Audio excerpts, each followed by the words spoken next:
miss your drama, you can press record, you can press rewind. I'm not saying that it's halal to watch. What I'm trying to say, if it's a drama, a cricket game, a football game, you're with your friends, you have food, everything can wait. But salah, once you miss it, it has consequences in the akhirah. So instead of thinking, for example, if you are struggling with prayer, don't just overwhelm yourself. Oh, I'm struggling, oh, I can't do it, I can't. You can do it. There is not a hukum that Allah SWT has given that you cannot do, you can do. All you have to do is now implement that now. I.e., do it. Even after you put the logo on, just put the Nike logo on, you'll be okay. Just do it. What we're saying is that here's the salah time has come, just do it now. Don't think, just do. Do it once, twice. For 40 days, just do this without missing. Then it will become a habit. It will be a habit which you don't think. And those of you who are missing Jamaat, for example, you're late for Jamaat, perennial misses, i.e., you just about get the last rakat. You just about get the Assalamu alaikum wa rahmatullah. It's like, you know you should go for Jamaat, but you're always late. You're always late. How are you going to break that habit? Is that go 10 minutes early. It's hard on the nafs, I know. It's hard on ourselves. Unless there's another matter, it's work and you've only got a certain time. When you are free, that's what I'm saying. When you're free, you're not doing anything. Forget about it. Make that time. Be there 10 minutes early. When you say, I'm going to be 10 minutes early, maybe something happens, you're 5 minutes early, but at least you not missed it. At least you not missed the takbiratul ula. Try that for 40 days. Do it once, twice, 3 times, 4 times, 40 days, and you see then what happened. The change has come. The change will come. But if you keep on thinking, oh, it's not coming. Oh, it's not happening. Then it will never happen. It'll never come. You have to be the one to make that change. Inna Allah will not change the state of a nation until they change themselves. You have to be the one to take that step to change it. Ilm will give you a certain amount of inspiration, certain amount of thirst, certain amount of satisfaction in the mind. It's amal that's going to change you. Amal is going to change you. So here we have what? First we said youth before you become old. Health before you fall ill. Wealth before you become poor. Then the next thing, my dear brothers, time. Your spare time. Before what? Before it all goes away. You're so busy. The famous word busy. Our teacher, they mentioned is that this word busy, from the day one you became busy. When you were born, when you came to this world, you became busy. You're asking, Brother Kes, what do you mean? I was a baby. I was not busy. I was being looking after. You were busy. First and foremost, when you're a baby, you're learning how to use your hands, your feet. The baby is doing that, moving, busy all the time. Learning how to speak, how to eat, how to drink, how to walk. You're busy. Have you not seen babies? They keep on doing this. Okay, up, down. You say, why do they keep on doing it? Because why? They're getting used to the muscles. They're getting strength in the muscles. And all these things they're doing. How to hold, how to grip, how to think, how to change. All these things, they're busy. Learning how to eat, they're busy. Learning how to do. Then the baby becomes busy in what? Oh, I have to learn ABC now. Now they have to learn ABC, so they have to go to school, they have to learn A, B, C, D, they have to learn how to write, how to read. They're busy. When they come home, they're busy still learning how to play. They're busy. They're busy learning A, B, C, D. Then afterwards, oh, we're a bit more clever now. We have to learn about geography, about science and maths and so on. We're busy in this now. After we learn about this, then we're busy in job. Then we're busy with children. Then we're busy with family. This word busy never ends. That's why everybody is in busyness. Are you in the busyness of Allah SWT? Are you in the busyness of dunya? Not business, by the way, busyness, okay? Are you in the busyness of Allah SWT? Are you in the busyness of dunya? You're always busy. Everybody doing busy. Which busy are you on? Is that no matter what, the spare time that you have, everybody has spare time. No matter what part of the day that you have, there's 24 hours Allah has given me and you. In that time, you have to educate. In that time, you have to work. In that time, you have to do other things as well. But there'll be free time. How are you utilizing that free time? In what way are you using it? Are you using it for Allah? Are you using it to develop your connection with Allah subhanahu wa ta'ala? Are you using it for something else? So busy your time before you become busy. And the last thing Rasulullah said is that your life, take advantage, make advantage, utilize your life before death. In other words, he has actually mentioned the whole stages of life we're going to go through. Whole phase of life, from beginning to end. Is that our whole life, have you not asked a person who's about to pass away, 70, 80, 90 years old in a deathbed, ask him, uncle, father, granddad, whoever it is, friend, whoever it is, ask them, is that, how does 80 years sound like to you? How did it go? He'll say, it seems like yesterday. 80 years has gone past my eyes, it seemed like as if I lived a day or two. And that is what Quran says.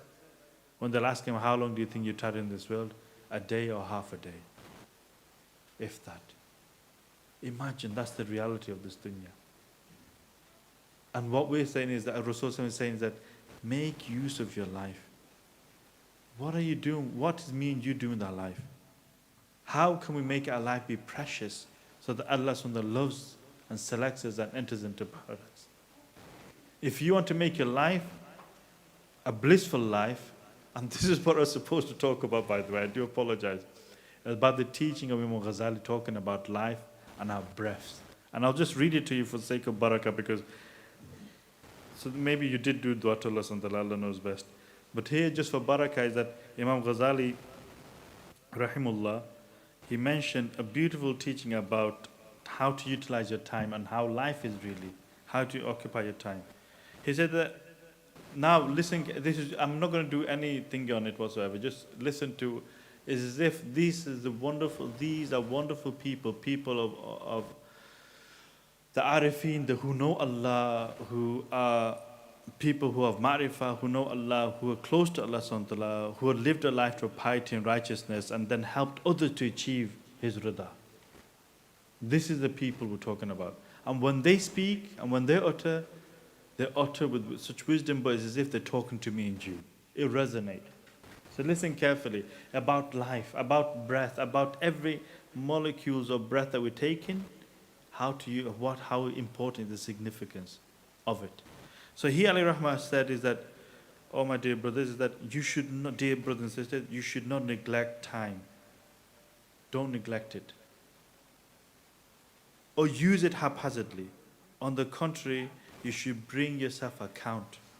Hold yourself into account. Do hisab of your time. What are you doing? How are you spending it? Hold it into account. Structure your practices, daily practices, during each day and night. In other words, what he's saying is that a simple thing. Any CEO of a big company that you realize, anybody who's actually made it, as they say, in this dunya, they will have a structured life.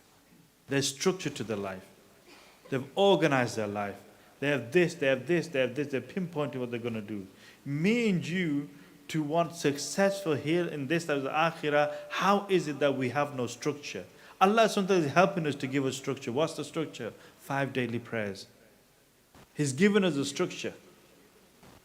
He's saying is that organize yourself around these prayers now, my servant, if you want success. That's what the azan says. What does it say? Hayya alal falah. Hurry to success. This is success. Organize yourself to success. Imam Ghazali, he is saying, rahimullah, he's saying is that, my words now, he's saying is that, put together, structure your time in such a way that it's structured. You know exactly what you're doing day and night. Can you tell me honestly, everything, brothers and sisters, you ask yourself is that, can you really say that you know what you're doing tomorrow night and tomorrow daytime? Do you know what you will be doing? Or is it going to be you wake up and you go, oh, what shall I do? I feel like doing this. I feel like doing that. What shall I eat? I feel like eating this. I feel like eating that. Or what shall I wear? I feel like wearing this. I feel like wearing that. And that's it. Our time goes thinking what. When if you've already got it structured, you know I'm going to be doing this. No waste time. Just get on with it. This is why he's saying is that don't neglect time, structure it. Fix it. Whatever period you have, every single point, there should be a fixed point of function that I will be doing this at this time. Even if it's free time, it's free time. You understand? This is how you bring about spiritual barakah. You know, people ask for barakah. Barakah doesn't mean that you get more. One of this notion is we think is that Allah SWT will give us barakah and rizq. We think the concept of barakah and rizq means that Allah SWT will give me more money and I can do more things with it. No. What barakah means is that with £1 you can do the work of £100. With 1 minute you can do the work of 1 hour. That is what we mean. This is how you're going to bring barakah. And that is the case. In this audio, like for example, Hazrat Imam Nawawi, who written the 40 hadith, famous 40 hadith, another great muhaddith and great scholar of the Arab world. He died at an early age of 40 or so. But he himself has written that Allah SWT gave me such barakah in my life that I did the work. There's so many hundreds and hundreds of books written that I've done a work of as if I've lived for 80 to 100 years. That is barakah. Allah sometimes can give barakah in your time and your effort if you organize your time in this way. That is why Allah Rahmah is given a secret to time. Is that if you want barakah in your time, organize yourself. Is that this is how you bring barakah, spiritual blessing in each period. But if you leave yourself adrift, if you don't have that, and you're just wandering haphazardly, aimlessly wandering, this is the analogy, aimlessly wandering as cattle do. What do cattle do? They go to this patch of the land, feed us here. That patch of land, feed them there. That patch of land, grazing on there. Not knowing how to occupy yourself, that every moment your time will be lost. You're in loss. That's why, وَالْعَصْرِ إِنَّ الْإِنسَانَ لَفِي خُسْرٍ. If you don't know what you're doing at that time, time is going to lose you. Time is going to cut you. Time is going to finish you.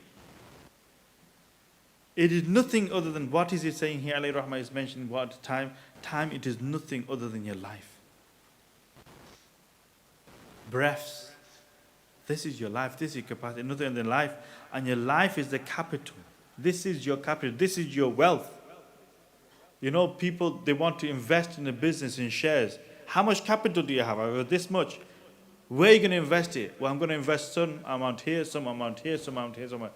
So these breaths that you've got, these breaths that you're doing, you maybe have a million, a billion, a trillion.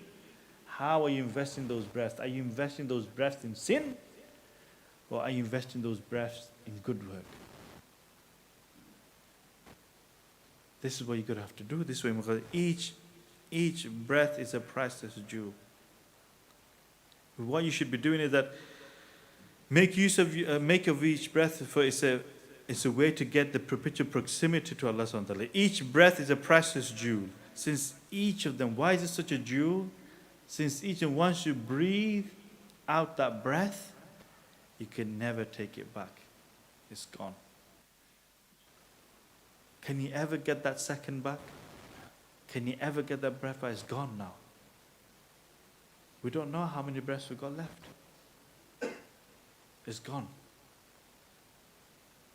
It can never be retrieved. Do not be deceived. This last phrase is that, oh my dear brothers and sisters, is that do not be deceived like the fools are deceived. And they are joyous. They are happy. Why? Each day their wealth increases. Each day. Why we become happy when we hear that our shares has gone up? Alhamdulillah, yes, we've become £1,000, £2,000, £100. Oh yes, our business is going well. Yes, we're really happy. Our wealth is increasing day by day. What's happening? But our life is shortening day by day. He's saying this is foolishness. What good is increase of wealth when life grows shorter? When are you going to spend it? Hakika is this, isn't it? All the rich people, if you've been working all your life and you become 60, 70, 80, when are you going to enjoy that wealth? You're going to enjoy it in your grave? Or you're the most generous person, you leave it for somebody else? You worked hard, but you left your wealth for someone else. How foolishness is this that you are happy with the increase of wealth, but your life grows shorter. Therefore, where should you be happy? Where should you be joyous? He is saying, Alayhi Rahman is saying that be joyous only in increase of knowledge and good works. Increase of knowledge and good works. For they are your companions who will accompany you in your grave when your family, your wealth, what he's saying is that in your grave, your family, your wealth, your children, your friends will all remain behind. They will only accompany you. So befriend them and take them with you.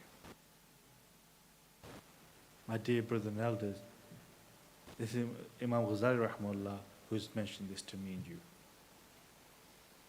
Organize ourselves. Get ourselves organized. How can it be that we are so unstructured people? Islam is all about structure. There's a system, there's a structure. Everything, there's a symmetry in things as well. But there's full unstructured. The only religion that is fully structured, both for dunyavi and akhiravi. Dunya and akhirah. All we've got to do is occupy ourselves in a structured manner to get the best out of our time. Because time, like Imam Shafi, I'll end by his quote, is time is like a sword. Cut it before it cuts you. Cut it before it cuts you. Make use of that time, my dear brothers and elders and sisters who are listening. We don't have much. Now you're here. You're sat here. Spent what? Maybe an hour, hour and a half, whatever you've been here for. Don't let that time go to waste. What do I mean by that? Is that you've now heard. You've heard or you've heard. Now how can you make that fruitful is to put that into practice. Put that into practice. How will you put it into practice? Is what the brother is going to utter now. And those of you who are, like I said before, I think 95% of the people know exactly what they're supposed to do. Remember, what am I saying? You know exactly what you're supposed to do. It's not the lacking of knowledge.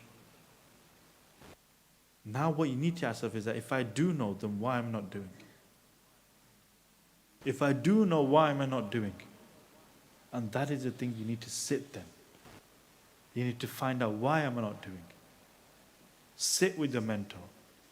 Sit with Dr. Shalom. Sit with the other Ustadhs who are here. And find out why you're not doing. Find out what is the thing which is actually hindering you. Find out what is that thing which is actually stopping you. What is the thing that actually making you not do what you know you should be doing. Is it the case that you've bought in yourself, that you're just thinking that I will do it like this? Or is it the case is that oh, it's too difficult, I cannot be this? Or is it something else? But unless you make that first move, unless you make that stand and make the first move, Allah SWT will not change your state. I repeat that verse.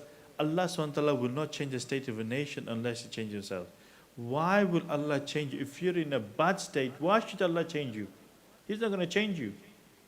If you're in a sinful state, remember the formula. He will not change you unless you change yourself. You have to now show the want to change. If you're suffering, why should He take you out of that? He's not going to take you out of suffering until you say, I am suffering, Ya Rabbil Alameen, I want to change. If you're sinning, why should Allah change you from sin? Unless you say, Ya Rabbil Alameen, I want to change, I want to get rid of this sin. You have to be the one to take that step. But the other is true as well, my dear brothers and sisters and elders. What's the other element? The other element is that you are good, you are pious, you are righteous, you're doing your good deeds. Why should Allah change you then? It's not that He's going to make you shaitan like that. No, He's not. Why should He change you? Unless you change yourself. You are the one who's going towards sin. You're changing yourself. You're the one who's going to ghafla. You're doing yourself. You're the one who's actually not controlling your gazes. You're doing yourself. So it's you who's actually changing. So it's a two-edged sword. If you want to be pious and righteous, take the step. If you don't want to change and go to a sinfulness, take the step. Jazakum jaza. Subhanakallahumma wa bihamdik. Ashhadu an la ilaha illa anta astaghfiruka wa atubu. I do apologize slightly longer than is normal. I do apologize. Subhanakallahumma wa bihamdik.